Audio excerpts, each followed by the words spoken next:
మాదిగ సామాజిక వర్గం నుంచి మంత్రిగా ప్రమాణం స్వీకారం చేసిన అడ్లూరి లక్ష్మణ్ మనతో ఉన్నారు. Hearty congratulations. మొత్తానికి అనుకున్నది సాధించారు. హైకమాండ్కి వెళ్ళారు, సీఎం దగ్గరికి వెళ్ళారు. మొత్తానికి మీరంతా ఒక యూనిటీ అని ప్రూవ్ చేసుకున్నారు. ఎలా అనిపిస్తుంది? తెలంగాణ రాష్ట్ర ప్రజలందరికీ కూడా మనస్ఫూర్తిగా నమస్కారాలు, ధన్యవాదాలు తెలియజేస్తున్నాయి. ఎందుకంటే మా ధర్మపురి ప్రజలు, నిజవర్గ ప్రజలు మా ధర్మపురి లక్ష్మణ ఆశీస్సులతో యావత్ తెలంగాణ ఉన్నటువంటి 32 లక్షల మంది మాదిగ కుల బాంధవుల పక్షాన ఆరుగురం గౌరవ శాసనసభ్యులందరం కూడా మేమందరం మా ఆరుగురిట్లో ఎవరికి అవకాశం ఇచ్చినా కూడా ఏదైతే రాష్ట్ర ముఖ్యమంత్రి వర్యాలు చట్టాన్ని చేసిండు, వర్గీకరణ అమలు చేస్తున్న సందర్భంలో పట్ల మా 32 లక్షల మంది మాదిగ కుల బాంధవుల పక్షాలను కూడా మంత్రివర్గంలో ప్రాతినిధ్యం ఇవ్వాలని చెప్పేసి కోరడం జరిగింది. దానిలో భాగంగా న్యాయమైన సమస్య ఈరోజు కాంగ్రెస్ పార్టీ ఎప్పుడు కూడా పేదల పక్షాన ఉంటుంది. బలహీన వర్గాలు, అట్టడుగు వర్గాలు, దళిత వర్గాలు కాంగ్రెస్ పార్టీ అండగా ఉన్నది దీనికి నిదర్శనం. ఇవాళ మంత్రివర్గం జరిగినట్టు మంత్రివర్గ విస్తరణ లోపలనే మీకు పూర్తిగా మీడియా మిత్రులకు అర్థమైంది.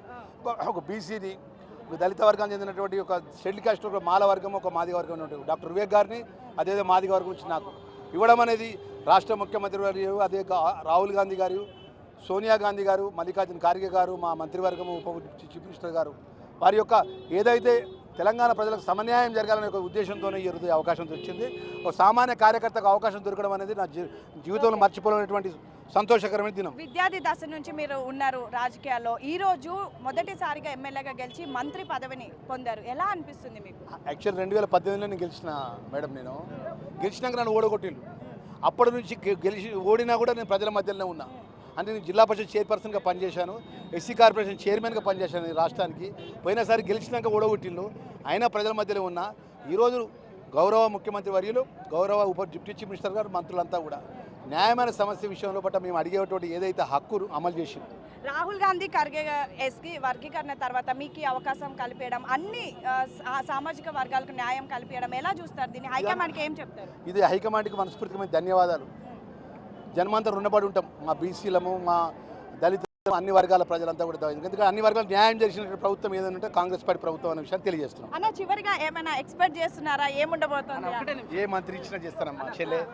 అన్నగా ఏ మంత్రి ఇచ్చినా మీ యొక్క బీ న్యూస్ లాగా ప్రజలందరూ కూడా చెప్తున్నా. ఆ బీ న్యూస్ ద్వారా చూసే, బిగ్ టీవీ ద్వారా చూసే వాళ్ళందరూ కూడా మా చెల్లె ద్వారా చెప్తున్నా. ఎందుకంటే మా సీఎల్పీలో ఎప్పుడు మా చెల్లె కలుస్తుంది, అన్న నమస్తే అంటది. మరి ఆ చెల్లె ద్వారా మా బిగ్ టీవీ ప్రేక్షకులందరూ మనం చేసుకుని ఏ శాఖ ఇచ్చినా కష్టపడి పనిచేస్తాను. సో మొత్తానికైతే ఏ శాఖ ఇచ్చినా పనిచేస్తాను ఇదే అని కాదు.